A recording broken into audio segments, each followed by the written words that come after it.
Out of the box, the iPhone 16 Pro actually has a bigger screen than the predecessor iPhone models. The 16 Pro has a 6.3-inch display and the 16 Pro Max has a 6.9-inch display. But for today's video, we're focusing on the 16 Pro and my basically 6 months to 7 months experience with the phone, giving you guys the good, the bad, and the ugly of this phone, help you guys make the best decision possible as you go out and potentially purchase the phone for yourself. When you put it in your hand, what you are gonna notice is that if you are coming from an iPhone 15, 14, or below, you're gonna notice that it feels about the same. That's because it does. It is fairly close in size. In fact, the iPhone 15 Pro is actually a lighter phone than the iPhone 16 Pro, and this is not really that noticeable, but it can be noticeable depending on what your preferences are and how sensitive you are to weight. Now, as far as the display goes, one thing that's very interesting about the 16 Pro is that it actually has a 6.3-inch display like we've said, but the cool part is that the 6.3-inch display is actually somewhat the same form factor as the other phones in this lineup, meaning the 15 and below, because Apple actually was able to shrink the bezels on the iPhone 16 Pro so slim that the phone itself is now barely bigger than the iPhone 12 Pro, which is what you guys will be seeing it being compared to in this video. Now, the really cool part about the actual phone itself is that it does feel about the same size as these predecessor models, making the 6.3-inch display kind of a unique and fairly nice upgrade. The bottom line is that for me, the screen has been a really nice upgrade, and I really like the fact that it's the same size-ish as my 12 Pro, giving me kind of not much of a learning curve, and overall the comfortability hasn't been a problem.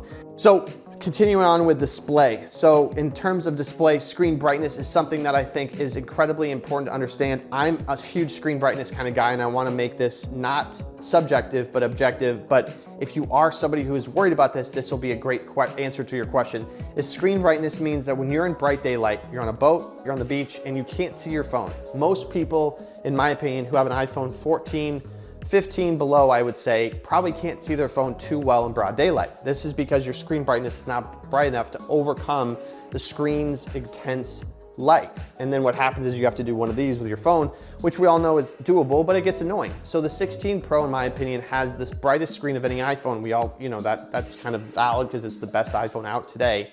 But for me, this has been a game changer. So I've been able to do anything I want outside without having to do one of these and basically have accommodations with my 12 Pro. It got really annoying with my 12 Pro because I do live in a sunshine state. I live in a place where there's a ton of sunshine and I like being outside, and I don't like having to do these all day because it creates an experience where you really can't see your phone, and then your screen brightness turns all the way up, and then your battery kind of dies pretty quick.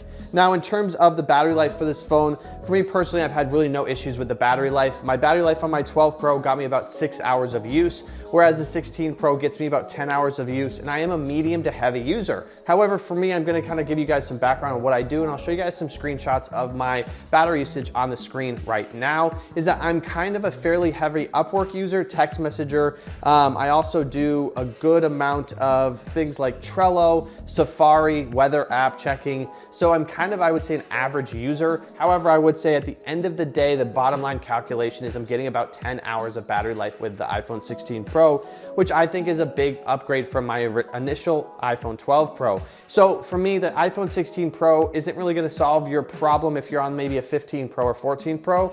However, I would say if you're on something like a 12 Pro or earlier and battery life is an issue, the iPhone 16 Pro just becomes kind of a no-brainer. Now, in terms of processor, the iPhone 16 Pro has had very little issues in terms of glitching or any sort of bumps in the road. I'm actually able to do Safari, heavy multitasking, and smooth apps really run well. Apple Intelligence, we'll get into that in just a minute, actually runs phenomenally well, and I've had very little issues with that. So the processor for me kind of shines bright by making everything really just very smooth with very little lag. The processor has amazed me. However, I will admit there are some times where the phone kind of does a little bump, bleep. I don't know what you want to call this, but while I'm texting, the keyboard kind of glitches out, and then I have to wait about 2 milliseconds for it to finish my sentence. This sounds like I'm a privileged guy, but at the end of the day, it is 2025, and I will kind of admit this, as I do plan on my phone being kind of flawless if it is a brand new model from Apple. So maybe that'll be worked out in the kinks. And I do think that that could be something that's just kind of a problem or an obstacle with the new iOS, because I do update my iOS every time a new one comes out. but we'll have to find out that later on in the time. Now, as far as the camera here, I do want to kind of touch on this. It's a very important subject for me. The camera itself is a camera that, for me personally, is a reason I did not buy the iPhone 15 Pro. The 16 Pro does feature 5x zoom, and you are getting your macro photography. And the camera on this phone, in my opinion, is the best iPhone camera available. And obviously, because it's the newer phone, that would be expected. However, it has kind of amazed me in quite a few ways. The iPhone 16 Pro has a macro camera photography lens, and it has 5x zoom. It also has 2x zoom and your regular standard zooms. What this means is that the 5x zoom provides clarity when you are looking to get those shots out in the distance. For those of you who might say, I don't need that, I don't think I'll use it a lot, unfortunately, I'm gonna have to disagree with you, not necessarily in a disrespectful way, but more in a way of like challenging you to think about what you actually do day to day. Unfortunately, I found that the 1x zoom and standard zoom on most iPhones is basically further back than the average eyeball, making it so that basically the 5x zoom gets you actually at a sweet spot for most photography experiences, making my photography experience on the iPhone 16 Pro above average and actually something that I use more than I'd like to admit. The 5x zoom just provides that extra layer of zoom to where you're like, oh man, I can't believe I got that. And I realize that that might not be something you can visualize on this video, but what I suggest you guys do is go to the Apple Store or use a friend's and just see the 5x zoom in play. I'm not trying to sell you on it. I'm just trying to help you guys understand that the 5x zoom for me kind of helped me change my perspective on taking videos and photos with the iPhone 16 Pro. It just creates a whole new kind of world of photography that I don't think existed on my 12 Pro, and I just really appreciate it. Now, the moment you guys have all been waiting for, this is kind of something that I think is extremely important to put into the video, and without it, it's really not a complete video, is camera control. And I wanna kind of touch on this and kind of highlight this for just a few minutes. The camera control on the phone itself is a button to help transform the iPhone into a DSLR, and that's exactly what it does. Now, Apple's keynote makes it seem like the camera control button is actually a tap touch sensitive button, and this is actually wrong. It is actually a hard click button, similar to the same as your sleep wake button. But once you click it, you're able to go into this camera mode where basically vertically or horizontally, your phone turns into a DSLR. You're actually able to adjust the zoom, the depth, the aperture, exposure, and the styles. So before the actual photo is taken, you're actually able to put a style on it. So basically, you take the camera control button, you activate it, and then once you're horizontal with the phone, you can actually then swipe on the phone, and it is touch sensitive at that point. So it is a soft touch, and you can actually swipe between the features, select what feature you want to use, and overall, it really becomes as close to a DSLR as possible. So for me, I have found that for me, when I'm actually about to get a really cool shot, I get it faster. It also is in part because of the A18 processor, but I take my phone out of my pocket and I'm actually able to snap that photo as quick as possible. Because the cool part is, once you click the camera button, you can actually click and take a photo right then and there. So if you guys are selfie lovers, and I'm just gonna put this out here, if you guys, someone takes selfies all the time, that's fine. I have no problem with that. I'm on social media too, I get it. This is like gonna be your favorite thing, because if you're looking to get that shot, you can actually go right here, camera control button, and click the shot to take the perfect selfie. So in terms of an objective world, the camera control button, that is the biggest positive. Now, the negative is this. For me personally, the camera control button can be very annoying. Objectively speaking, if you're a right-handed person, when you take the phone out of your pocket, you actually are always clicking it with your right hand immediately when you touch it. For me, I take the phone out of my pocket with my right hand and my thumb immediately hits the camera control button. Now, out of the box and initially for the first 2 weeks, this was actually a massive problem and I hated it. I really didn't like it because basically phone calls and any activity I did on my phone, once it came out of my pocket, my finger would basically activate the camera control button and I'd have to swipe out of the camera, and sometimes I'd take pictures like my dog standing there or my pocket, the inside of my pocket. It was basically butt dialing, but my camera button. And so this got annoying, so I basically turned it on to double click for the camera button, and that has solved some of my problems. I've also had issues with the camera control button activating while I'm on calls because I tend to squeeze my phone while I'm on calls. When I put it up to my ear, my two fingers right here hold my phone, and this finger presses against the camera control button. So at the end of the day, that has become an issue that I've had to kind of work around. And now what I do is, this sounds kind of silly, but now since I'm a pro at it, when I put my camera up to my phone up to my ear, I'll basically just kind of not put as much pressure on the camera control button, and that kind of alleviates the problem. So that has solved the problem. I would say, you guys are gonna say in the comments, how big of a problem is that? And is it a deal breaker for me? No, not really, because still the phone itself, having the camera control button has allowed me to get photos and kind of revolutionize how I use my iPhone 16. So I think it's kind of a good trade-off. At the end of the day though, I would say if you guys are someone who's very picky about things, once again, I'd go to the Apple Store and try it out. I do think that if you're not somebody who takes advantage of your iPhone's camera, you will more with the camera control button, because it does kind of give you a reason to actually use the button and the camera on your phone. And then you have this really nice camera, and then you have this button that makes it so it activates faster, and it really creates this kind of triangle fusion activation effect and makes you just use your camera more. Now, as far as Apple Intelligence goes, Apple Intelligence gives you the ability to basically utilize your phone in different ways that I really didn't think were possible, and it's absolutely huge. And one of them has to do with the camera. We're gonna get into that. First one is ChatGPT is now incorporated into Siri. ChatGPT mixing with Siri has been huge because it's really allowed me to kind of use my phone in different ways that I didn't think were possible. Like, be like, hey Siri, using ChatGPT, you know, what is the capital of France? Or what is this math problem? Or help me understand this. And it actually will do it using ChatGPT. And I think it's actually a really cool innovation.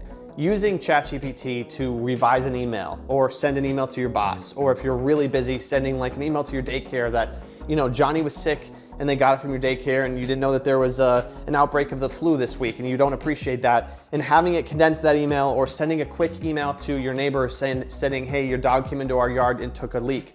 It's like these things that make our life easier, and I realize it does make us lazier, and I don't want to disregard that, but I do think in a day, in the times of us being extremely busy, and I think it's important to realize how many things people are doing to make ends meet and to just utilize every second of their time.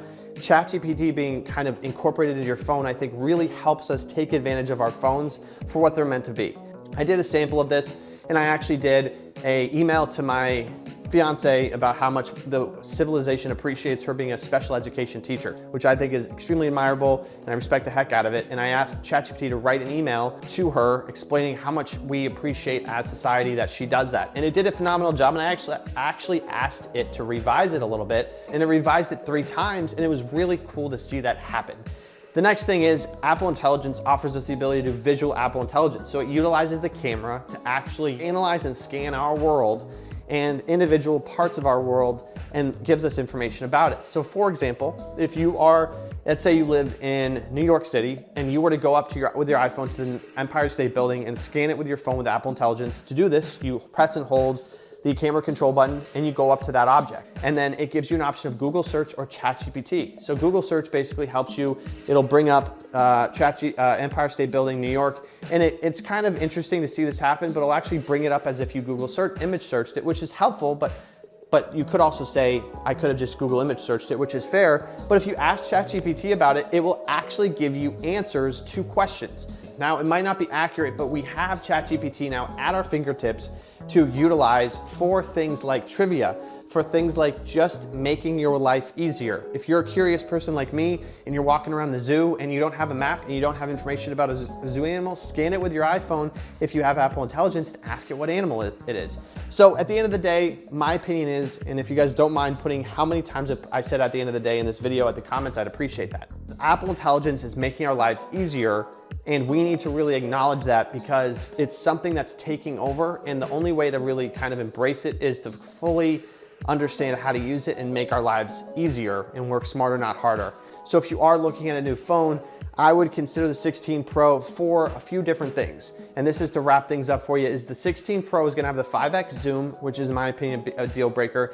It is gonna have the battery life that I believe is about 2 hours better than the 15 Pro. I will put all this information on the screen for you guys. The 16 Pro is also gonna get you that 6.3-inch display, which basically means you're getting the smaller bezels with about the same weight as the other phones. I know it's not the same weight, but for clarity, it's not exactly super heavy, and it is lighter than the 13 and 14 Pro, so it's about the same in terms of average consumer spoken language. So you are getting that 6.3-inch display, the better processor, the faster battery life, the 5x zoom, and the screen brightness has been turned up. Now, if you might say, should I get the 16 Pro Max? My advisory to you guys is always the same, is go to the Apple Store and figure out if you like it. I'm not a professional on the 16 Pro Max. I actually don't prefer the Pro Maxes because for me, I like having a one-handed phone, and the Pro Max has just always been a little overwhelming to me. I appreciate the battery life increase, but for me, I've always had the opinion that if you have a phone that has a battery life problem, go buy a fast charger, get off your phone, and if that's not an issue, buy a portable charger, or if that's not an issue, just plug your phone in more. With my 12 Pro,